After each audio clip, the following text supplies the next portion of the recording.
It took centuries, with countless sharing the blame for the downfall of society. It only took the industrialist Neander Wallace 2 decades to save it.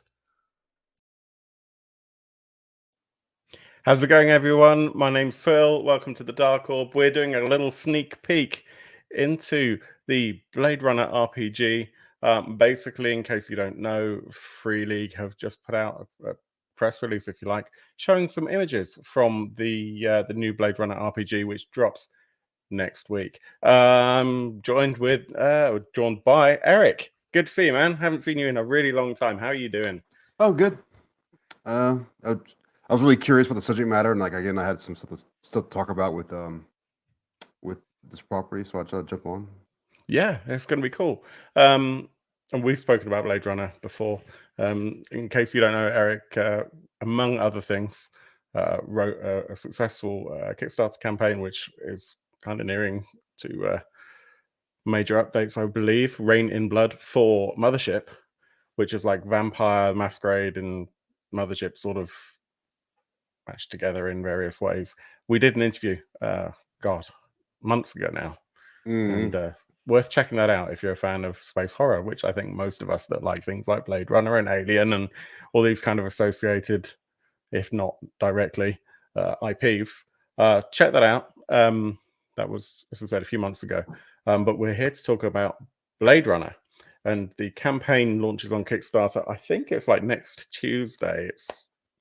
It's really soon. We'll obviously talk about it and kickstart your weekend as soon as we can afterwards. So if it is next week, which I think it is, then we're looking at next Friday. We'll talk about it in as much detail as we can muster, because we'll actually have all of the facts then.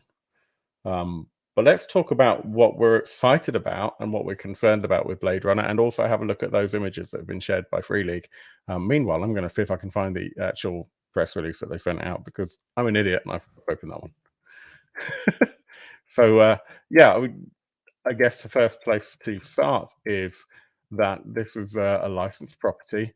Free League are writing it themselves. They've got the license from Alcon Entertainment, and it is being written by Thomas Herenstam, who is like the head honcho of Free League.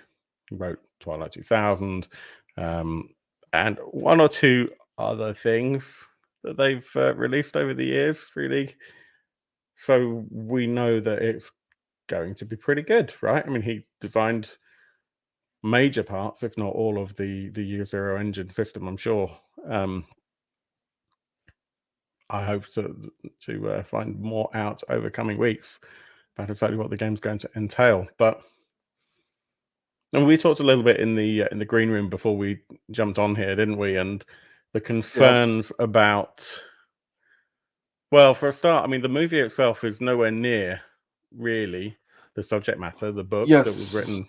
Yeah, so I read the book, and wow, I got about halfway through it. I must confess, I mean, it's just shocking. Really, I read it. I remember this. I read it like 10 years ago. I was at work, and it was slow. It was a slow night. I'm like, I picked it up, and it's been floating around my bookshelf for like a number of years. I picked it up and actually read through it in like a couple hours, and like I was blown away by how radically different there. It's basically the for anybody who cares, the underlying things between the book and the film. The only thing in common between the two are the themes. It and some of the character names. Like Deckard has a wife. You know, like there's a whole he has a wife. Like there's a whole society of like replicants. I don't want to spoil anything. Spoilers if you ever read Blade Runner the book. There's a whole society of book, damn it. There's the first half. There's a whole society of replicants living there. Like some people don't know who are and who aren't, and like there's a lot of weird parallels to like in 1984. I don't know, 1984. I'm sorry. Fahrenheit 451.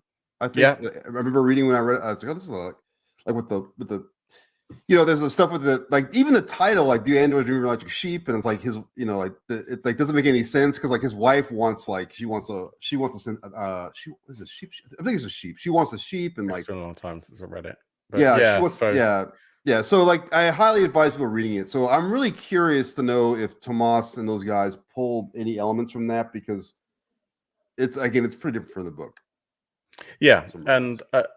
I mean, there are so many interesting connected worlds as well. So we were talking in our Discord. If you're not a member of the Discord, then please do come and talk to us in Discord. I'll throw the link down below. It's not there right now because this was really thrown together very quickly.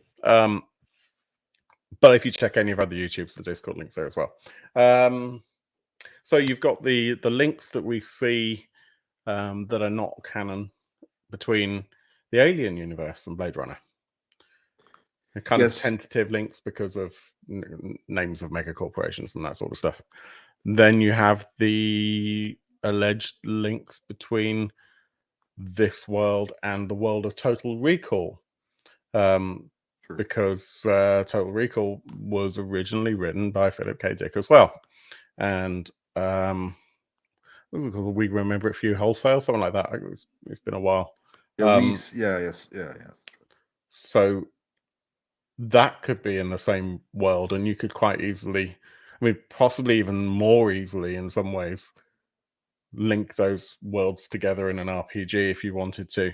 And I don't think there's any doubt that people are going to, and in fact already are, bringing the Blade Runner world into Alien world at the tabletop. We know that's happening already. And so as a consequence, I think it'll be really interesting, given that Blade Runner is going to be in a version of the Year Zero engine that Alien is already using, that there will be some sort of mashup. And yeah, I'm really interested to see what it's going to be like. And I mean, from the moment that they announced this project months and months ago now, I've been kind of, I guess, on tenterhooks, as they say, waiting for more information. And it's amazing that it's taken this long for some more sneak peeks to come out. If anyone hasn't actually seen the original website, let's have a quick look at that. There's not a lot of information on the original website, but there is a trailer, which I'll play in a second. This is a Blade Runner role-playing game, neon noir wonderland that'll take your breath away one way or another. I'm going to burst into song now. An evocative world of conflicts, contrasts that dares to ask the hard questions and investigate the powers of empathy, the poisons of fear, and the burdens of being human during inhumane times. An iconic and unforgiving playground of endless possibilities that picks you up, slaps you in the face, and then tells you to wake up. Time to live or time to die. And yeah, if you read the book, it doesn't. For me, I mean, as I said, I only read the first half, and then I think it was Audible. I think I was audio booking it, and then I stopped commuting, and that kind of didn't help. It didn't have that same feeling that Ridley Scott put into the movies. To me, it didn't evoke any of the sort of cyberpunk grittiness that I associate with it. It kind of just felt like a not even a dystopia. It felt almost utopian in the openings of it. Yeah, like the so okay. So there's a common refrain between the connective tissue between Hey Krista, good to see you. This one, by the way, Krista, we only announced this like 10 minutes ago, so that's why you missed it. But we'll be back on Friday at 9 p.m. Central European time. There's a common refrain between Alien, like you know, obviously the universe you mentioned before, and Blade Runner. Like this has been going on since before the internet was like a thing. Because I mean, what people need to realize is like when you have a director like Ridley Scott, one of the things when you're a director or even a producer, you usually bring the same people between projects. That's why some of the art direction looks the same, because the same guys probably worked on both films and set design and whatever. So like, and then like, you know, not only that, like it's not uncommon for directors to hide Easter eggs, because you know, like in the LED readouts in Alien, you see some like references to like different stuff. Even like in the Terminator universe, they make references to like Blade Runners. So it's like these things are not connected. Number one. Number two, should they be connected? Yes, they should be connected, but they can't because you know different licensing, different ownership of the properties. Yeah, IPs, but they absolutely could be congruent with the technology level, especially in Alien. Yeah, you know, I mean, because Alien itself, those movies have such a low level of tech. Yeah, realistically, you know, it's not There's, with the exception of the suspension and the cryogenics, everything else, it kind of feels like that could be done almost now, right? The ships are huge and clunky and practically feel like they're diesel powered, and the weapons are effectively evolutions of things that we already have on the battlefield. Sure. The only thing that's different is that it's set far away, and I think that's some really clever movie making to do that. Total Recall built more of an extension on that, and even when you look at Blade Runner, the movie, the when you actually take a step back and look at what they mean by replicants, and it doesn't necessarily mean androids. It just means people that were created synthetically and that have a finite lifespan as a consequence, right? I So mean, that could it's like be another. clones. Yeah, it's just. I mean, basically, it's a reskin version of a clone. But Exactly. what kind of bakes your noodle, or what kind of messes with your mind? At least when I was a kid, Hmm. was like Ridley Scott. They don't make any attempt to really cue you in on what's going on. They just put you Yeah. in this world. This terminology they use, you don't know. Yeah. And over time, like just Game of Thrones the same way. You're in this world. Here you go. Just terms you don't know what this means. But Yeah. but he's been forced over the years to explain this stuff, like what is a replicant, what is all this Yeah. stuff, and it's really you're right. They're really just clones who have been predisposed to certain occupations, and they're Yeah. disposable because they're not actually considered rights as citizens. They're But I property. think that's a deviation from the book, if I recall correctly, because, well, judging by the title, and when I read it, it was a long time ago, because the book title explicitly states androids, which is different. That the interpretation there would be something more akin to what you see in the Alien movies, for example, where they are actually androids. But there's nothing to say that androids and clones are the same thing. Androids and replicants are the same thing. I think there's some stuff too. I think there's some inventive language too with the actual term Blade Runner too, if I remember correctly. Yeah, yeah. Let's have another look. Let's look a bit further into the website, because I think it's quite interesting. There's a little bit of information to unpack here. Propels players. Oh, God, I hate this website so much. Try it again. It's because I'm trying to do this in a funky sort of screen size so that we can actually see it nicely. That'll do. Right. Propels players into the streets of LA as Blade Runners with unique specialties, personalities and memories, core game and designer expansions. That's important. Pushes the boundaries of investigative gameplay in tabletop RPGs, giving players a range of tools to solve an array of cases far beyond retiring replicants. So that immediately implies that this is more an investigative game, maybe more on the loop side than maybe an action game. Although, I mean, that's not unusual. The Blade Runner movie is very much an investigation movie as opposed to an action movie, but it has action scenes in it. Sci-fi action, corporate intrigue, existential character drama, moral conflict, as well as the core casework. Challenges your players to question your friends, empathize with your enemies, and explore the poisons and perseverance of hope and humanity during such inhumane times. Rules based on the Year Zero engine, so that's Alien, Tales from Loop, Forbidden Lands, Mutant, Coriolis, Missed other Vesson. Set in 2037, adventures shortly after the Wallace Corporation debuts the Nexus 9 replicants on Earth.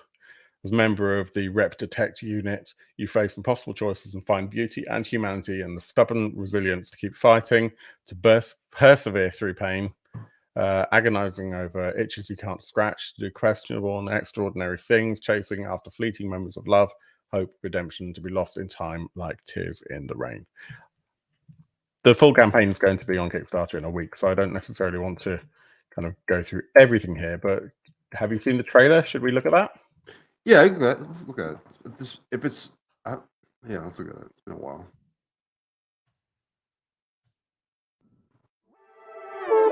Oh, that's not coming out of the right place. Let me try that again. You got that Vangelis music. Yeah, but this is I think they've got Seymour Stolenhog to do this. I'm not sure. So it's very similar to Vangelis, but not actually. So Just that got some weird around. dreamy dream pop, dream jazz. I don't know what it's Yeah. called. Dream jazz. Dream jazz.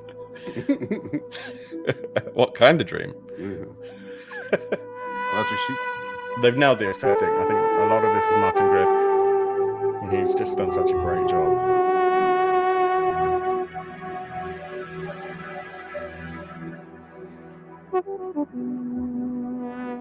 So it's literally just a teaser trailer. We'll have the full trailer, I would expect, with Kickstarter next week.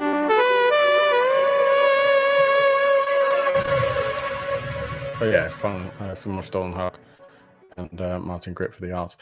In terms of what we actually have, and I thoroughly encourage those of you who are interested to check out the newsletter from Free League and sign up to it if you haven't done already. This is what came out, and I will go into close-ups of the images that were released. May the 3rd, 6 a.m. US Pacific, 3 p.m. Central European, 2 p.m. UK time. I'm going to be in a meeting, I'm sure. Backers who pledge within the first 24 hours receive a bonus item soon to be revealed. It better be an owl or a unicorn. And then some screenshots or kind of page grabs, which we should look at now. So let me just bring up that first one. We'll see if we can unpack it a little bit. Check this out. So pretty. You know the score, pal. If you're not Cup, you're little people. I just think that's so pretty. And that's the first chapter kind of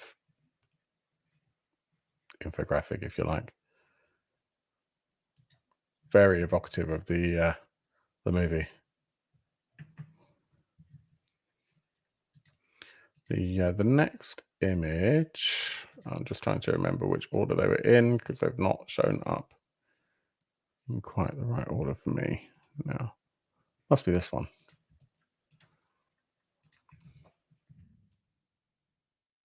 I thought this was really interesting because this actually gives us some idea of what we're looking at for lore. Let me see if I can make this a slightly more sensible shape. Oh yeah, It's a bit bigger. You tear sheets, like the spreads or whatever you guys want to call them. Yeah, not helpful. If I do that, that's a little bit. I mean, I can read it on my end. Took centuries with countless sharing the blame for the downfall of society. I read this at the top. Only took the industrialist Neander Wallace 2 decades to save it. Celebrated as savior of humanity when he freely shared the patents for farming bioreactors and a new synthetic protein with high resistance against toxic impurities in Earth's soil, marking an end to the food shortage crisis. With the new resources, off-world colonization finally expanded, and within years, growing to 7 colonized worlds and various additional off-world mines. Already thinking again about Alien. Yep. And yeah, so there's a bit of information here already about how they've kind of built some of the lore up. I'd be really interested to know whether, how they developed it, whether or not any of this was actually, or let me think of another way. How much of this was actually created by Tomas and the rest of the team at Free Gan versus how much was kind of garnered from other canonical sources. There may be a few that we're just not aware of. In fact, if I do that, maybe no, it's no easier to read. There might be a few other sources that have been also consumed. Like if there's comic books, I know there's a couple of animated things that have been out there. Whether they contribute or whether they're considered non-canon. Black Lotus, yeah, exactly. I totally forgot about that. I heard mixed things about it, but I'll check it out myself. I don't want to pass judgment on it without seeing it, but I've heard mixed things. Yeah. So that's probably worth checking out. I'm not sure if it's considered canon by Alcon Entertainment, but maybe it is. And of course, we've got 2 movies to choose from, and we need to remember that as well. And I keep forgetting it. You got Blade Runner, the original, of which the final cut is by far my favorite version, but a lot of people still like the director's cut and even the original cinematic. release. And then you've got, of course, 2049, which was the second movie which came out. God, I want to say like recently, but it's pre-pandemic. It's just that time has broken. 2015, maybe? I don't know, 2016. Yeah, maybe something like that. I can't remember. Who knows, dude? I'm old. It's all before, kind of blended into one. Before times, you know. Yeah, exactly. Back when you could go to the cinema and not worry about whether or not you're going to be able to, survive the following 3 weeks. True. But I really enjoyed that, actually. I thought they did a really good job. Ryan Gosling, as always, playing a perfect android, which he does in every role. Yep. Yeah, for real. Yeah, for real. Very few spoken words. All of them with the same amount of deadpan enthusiasm. When, to be fair, he's a good actor a lot of the time, but he does seem to play roles that don't necessarily challenge dynamism. So I liked La La Land, so I can't really comment. So there you go. You big softy, man. Oh man, yeah, totally. I'll watch almost anything, me. Where were we? Yeah, so 2049, which surprised me at how similar it felt to the original film. Denis Villeneuve did an amazing job, really proved his worth, and then of course when Dune came out, that kind of reinforced that. I mean, a lot of people say it's the superior movie. Unironically, like it's the better of the two. It probably is. It definitely has better pacing. A lot of people I know hated it, but that's because it's not an action film, and I think these days very, very few films come out that have that Blade Runner-y sort of slow-paced vibe while still having the sci-fi and everything, and make it to the big screen. It's the sort of thing you'd expect to go straight to video these days, but of course it's carrying that brand, which helps. Yeah, my only real big criticism of that film is I feel like there's some plot threads that don't go anywhere. There's like I mean, again, I guess spoilers, haven't seen it, but I mean, you're here. But obviously the android revolution, and then Wallace is just like nothing happens to that dude. Like he's just like, well, I'm still a psycho man doing, whatever. It's just like there's some weird. There's been a lot of time building up these plot threads that don't go anywhere. Yeah, absolutely. But at the same time, I guess you could argue the same about the original Blade Runner to an extent. There's a lot of stuff that's unanswered. It doesn't really have a third act. But that's the problem. Yeah, that's a really good point. That's really it doesn't have it's like they find all this stuff out and then they just don't do anything with it. And then the movie ends and you're like, okay. The third act would be them escaping somewhere and then having this. Too bad you won't live. Yeah.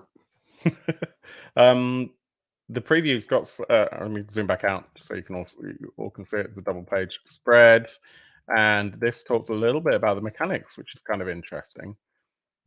So there's stress, but this stress mechanic looks different. So we have stress in the Alien role-playing game. This one, you can suffer stress by pushing a skill roll, which is similar to Alien. I like this.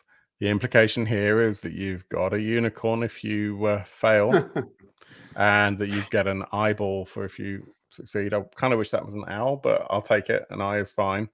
Replicants suffer stress instead of damage when pushing skills. By going more than 3 shifts without downtime, which makes sense. From stressful situations, the game runner, the GM, determines the stress factor of the event. The game runner. Yeah, I'll take it. The amount of potential stress it inflicts from 1 to 3. There's a table I'll show you in a second. You make a roll for insight, which is interesting. And each eyeball, so each success eliminates 1 point of potential stress. You can push the roll, but at the risk of suffering even more stress if you get any unicorns on the reroll. So am I getting like proprietary dice with unicorns and eyeballs on it from Free League? Hell yeah. I mean, if you're not getting that, then your life is not worth living. So stress factors. So if you're put in a stressful situation, you are by default going to get an amount of stress unless you mitigate it with a die roll. And I actually quite like that. And obviously, the better your insight, the large. In case you don't know, so this is Gear Zero Engine. It's a D6 dice pool. The better you are at something, the larger the number of d6 dice you're going to roll. You need to roll an eyeball or a 6 to succeed. And normally any other number doesn't really matter, but under certain circumstances, if you roll a 1, then that acts as a type of failure. And in this case, under certain circumstances, when you roll a 1, particularly if you want to re-roll your dice, those ones turn into stress, which is an impeding factor.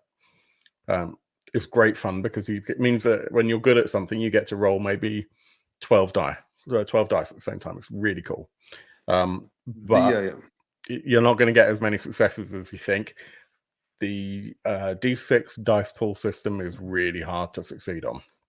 Yeah, so the most again, this is like more of a critique on year 0, but the stress mechanic is probably the most controversial thing about the year 0 engine, because like from a person who's run it, from other guys who run it, it's just like it's almost something like you have to like, you can't necessarily take cold cloth. You're gonna have to do some like fudging as a DM, otherwise sometimes your games go off the rails. So I'm kind of that's kind of intended for Alien, but yeah. I mean, I can't, because you want to crash the ship, and then like the story comes from that. So I'm really kind of curious to see how it plays out in this RPG, where stress is not.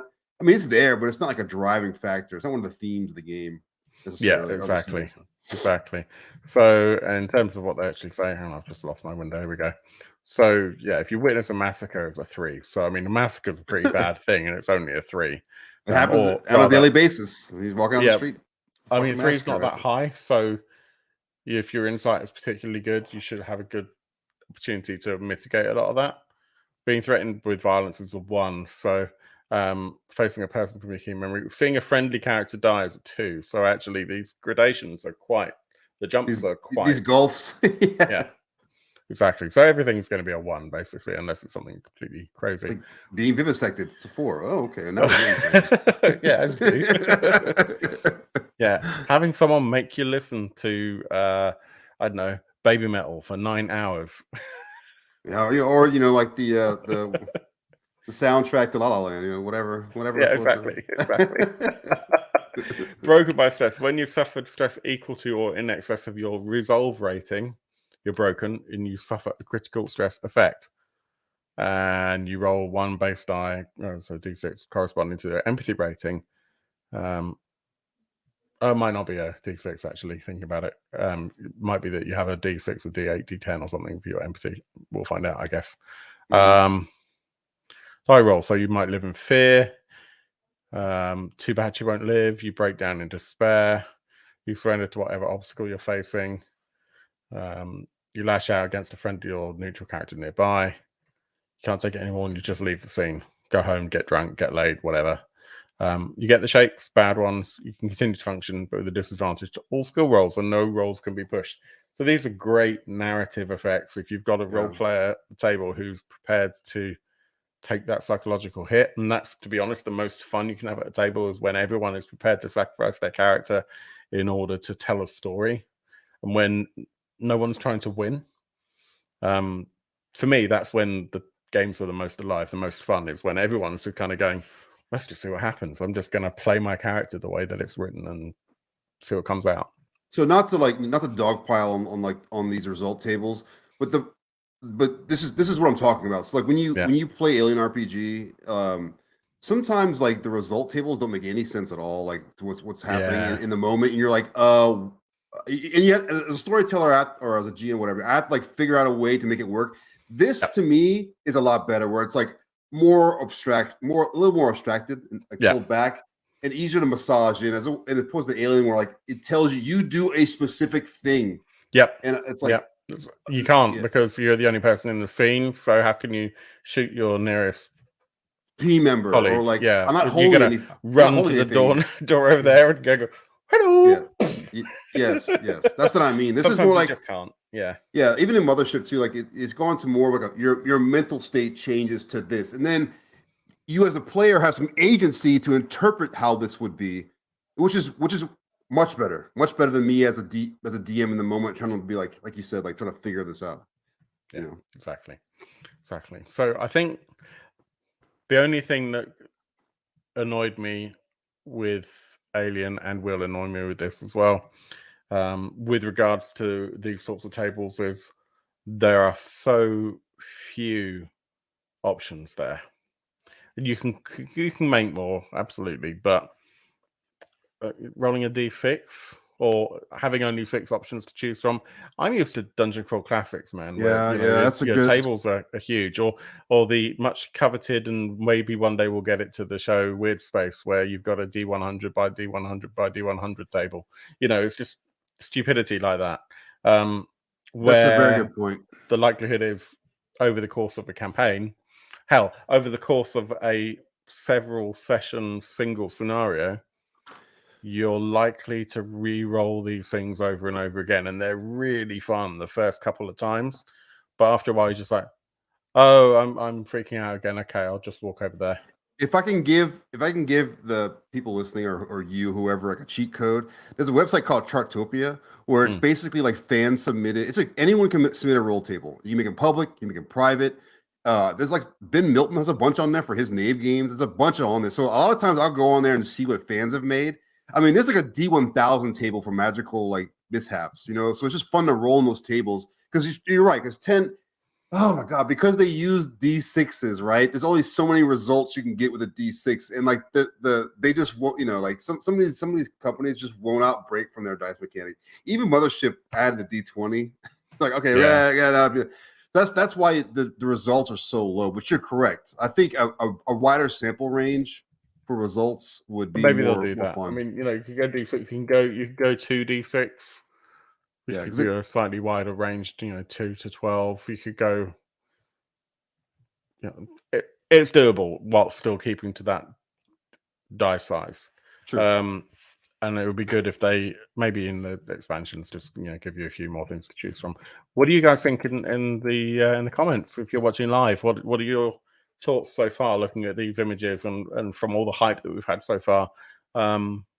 Let us know if you're enjoying this spontaneous show. Hit like, if you haven't subscribed and you're on YouTube, then please subscribe. They've got a couple more. Yes. So there's this really interesting one. Oh, this is quite nice. 1 year of replicants. Where are we now? Off-world thrives. LA writhes. I'm not going to read this out, but I just think it's quite nice as something that they've thrown in. Actual newspapers, like we're reading newspapers again. We're going back to newspapers. Yes. In 15 years. And we can't afford trees, but we'll have newspapers anyway. Yeah, that's right. Rip trees. No more trees. Yeah, do you like our tree? Is it real? So it isn't. It's like, I'll make you rich, man. It's like, damn, it's getting pretty bad, dude. But this would be quite nice as a stretch goal, maybe, to actually just print a newspaper that you could use as part of one of the campaigns, for example. I'm sure there's a way that you could have some really nice, I'm extending it a little bit, props for the campaign, because this is an investigation game. Props, either physical or digital, that you can actually give out as part of the investigation. That'd be nice. I mean, you have things like, well, for example, Call of Cthulhu, you can buy the Mask of Nyarlathotep and other things as, prop sets. And if you're lucky enough to be able to play in person, they make such a huge difference. So for an investigation game like Blade Runner, that could be really interesting.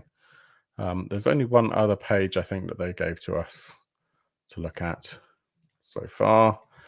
And it's just a bit of an art piece. It's the seawall. The seawall, Sepulveda. Let's have a little read here. Due to climate change, all coastal regions have been besieged by rising sea levels and ravaging tsunamis, forcing mass evacuations from ever-receding borders. As a last-ditch effort, LA began construction of a massive hydro dam along the coastline, safeguarding their borders while farming precious energy for the city. I think, this is one of those things that if you don't live in the US or you don't know LA particularly well, probably it's kind of hard to understand what LA is actually like now, to have that kind of context. Like, I know you've got those you've got a whole load of flood protection out there, because it's a challenging landscape, and of course as well, California is a desert, so it's all very complicated, and the ecosystem's something that here in rural Bedfordshire in the UK, I certainly can't empathise with. Well, this is like a little off topic, but like, I grew up in New Orleans. I grew up in Louisiana, and Louisiana is That's on below my bucket list, by the way. I desperately want to go there. Oh, you fit right in. You fit right in, Phil. Thanks. But Just me. Just Mardi Gras of me.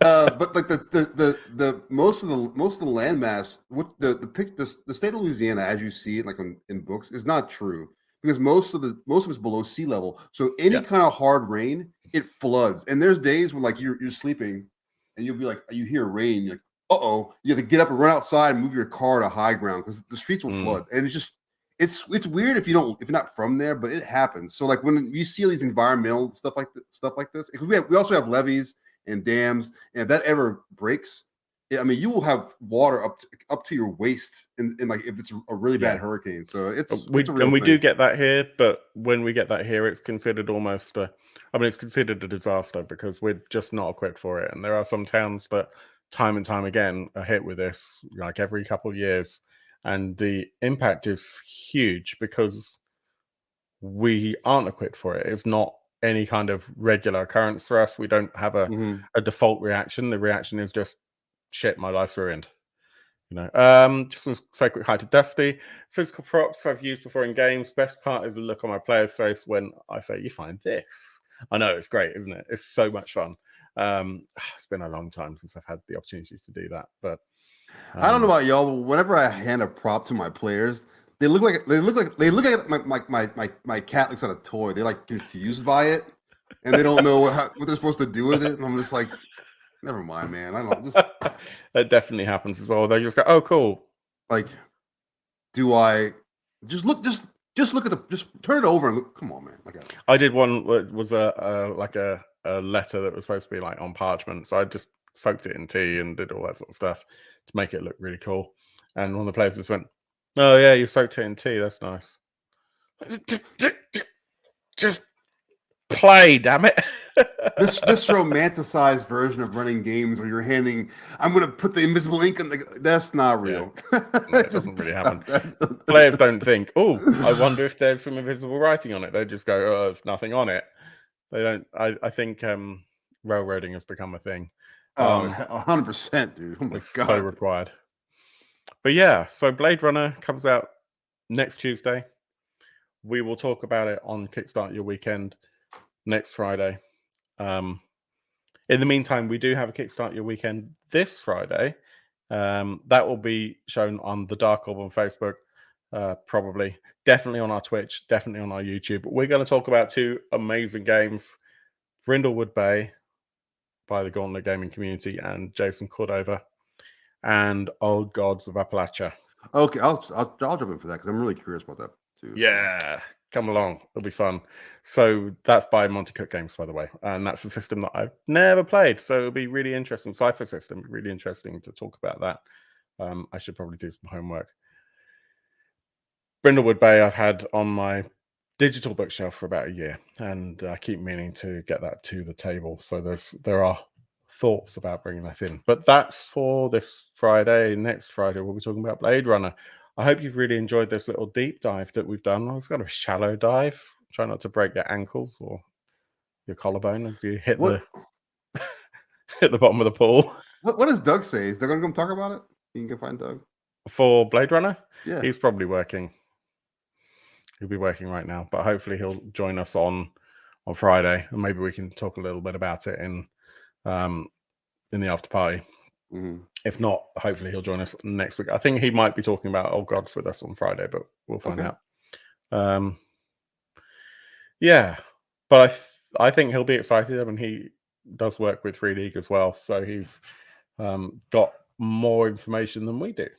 So I can imagine he probably doesn't want to say anything until the Kickstarter campaign starts. I just wonder if he has an advanced copy or not. I wonder if he's the regular. Oh, I don't know if anyone's got that because it's not that far along. I can't imagine. I mean, it's probably an alpha by now. But I'm hoping that I'll get the opportunity maybe to talk to someone from Free League about it on the stream. We'll see what happens. So I'm crossing my fingers and my toes. Yeah, we should probably wrap it there for now, though. If you enjoyed, please come and find us on YouTube and on Twitch and like and subscribe. Please let us know in the comments very quickly. Hello, Jay. How you doing? Hope you're well. We'll be back on Friday at 8 p.m. UK time, 9 p.m. Central European. So that's 3 p.m. Eastern to talk about Old Gods of Appalachia and Brindlewood Bay. And in the meantime, you can find us on Discord. And Eric, people can find you where to talk about your mothership stuff? I'm usually in the Discord. You can just Google my name, and it'll come right.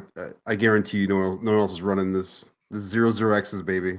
Yeah, you can find me. It's true. Cool. Thank you very much for joining. Thank you everyone for watching. I hope you all have a great couple of days. And in your next session, I hope your dice rolls are way better than mine. Take care, everyone. Ciao.